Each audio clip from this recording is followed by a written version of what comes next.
Every so often, a day comes along that just hits the tech world like an earthquake. Well, we just had one of those days. We're going to break down a handful of huge, seemingly connected stories that all dropped at once, and trust me, they paint a picture of an industry in some serious turmoil. And it all kicked off with this. This was the one piece of news that made absolutely everyone everywhere just stop what they were doing. Tim Cook is stepping down. After a monumental 15-year run, the guy leading the world's most valuable company is stepping aside. Just wow. And look, this wasn't some little report buried on page 6. Nope, it absolutely dominated the conversation. You couldn't open TechCrunch or The Verge without seeing it plastered everywhere. This was an immediate, seismic event. It really feels like the end of an era for a company that has, let's be honest, defined so much of our modern lives. So, to mark the whole thing, Cook wrote a letter to the entire Apple community. It was his moment to reflect on a tenure that saw Apple grow into this multi-trillion-dollar behemoth. This was a period that didn't just reshape the company, it reshaped the entire consumer tech landscape as we know it. So the big question is, who's stepping into these enormous shoes, right? Well, meet John Ternus. He's been leading Apple's hardware engineering, and here's the crucial part. Inside Apple, he's known as a product guy. Now, that's a direct nod to the legacy of Steve Jobs, and it kind of signals that Apple might be trying to refocus on its core mission, making those absolutely iconic devices. But look, Ternus isn't just inheriting a legacy. He's inheriting a massive, immediate challenge.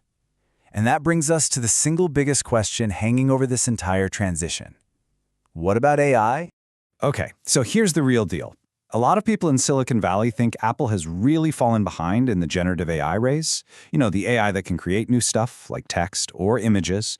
So the pressure is on Ternus from day one. He's got to prove he can not only catch up, but actually lead. And this number right here, this shows you the sheer scale of the mountain Ternus has to climb. $5 billion. And get this, that's just Amazon's latest investment into a single AI company, a company called Anthropic.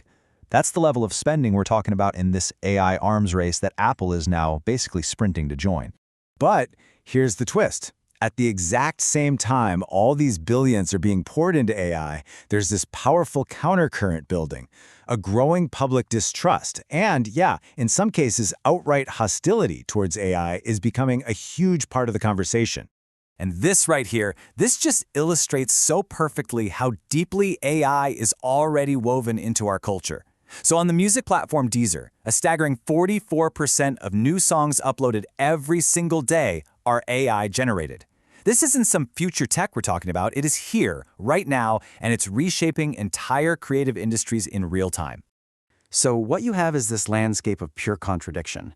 On one hand, you've got major players like OpenAI juggling all these public controversies and strategy shifts, not to mention a CEO with a, let's just say, reputation for deception, according to The New Yorker. And then, at the exact same time, you've got the NSA reportedly using AI models from Anthropic. Yep, the same company Amazon is pouring billions into, and there are even whispers of a potential Pentagon deal. It's just a messy, high-stakes collision of tech, ethics, and power. Okay, so that was just Apple and AI. But elsewhere in the techverse, things were moving just as fast. So let's do a quick lightning round of what else went down.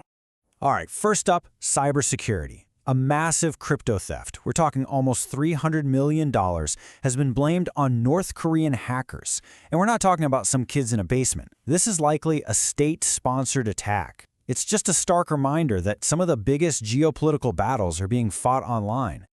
Then we look to the stars. Reports are swirling that Elon Musk's SpaceX is getting ready for what's being called a $1 trillion gamble, its IPO. This is a public offering that could totally reshape the financial markets, or, become a massive financial black hole. High risk, high reward. Meanwhile, back on Earth, the famously secretive data firm Palantir decided to post this mini manifesto. In it, they denounced corporate inclusivity and what they called regressive cultures. Yeah, that sparked a whole lot of debate, as you can imagine. And finally, this one is pretty wild. In the world of surveillance, there are reports that the U.S. agency ICE might be developing smart glasses with facial and biometric recognition. Can you even imagine? This raises some pretty profound questions about our privacy and the extent of government power. Whew. Okay, so after all that, what's the thread that connects all of this? Why does this one single chaotic day actually matter? Let's try and connect the dots. When you step back, three really powerful themes emerge from all this chaos. First, leadership is in flux. There's a real generational shift happening at the very top of big tech. Second, the rise of AI is, well, it's deeply contested. You have this massive gold rush of investment crashing headfirst into a wall of public distrust and a ton of ethical minefields. And third, the stakes are just incredibly high.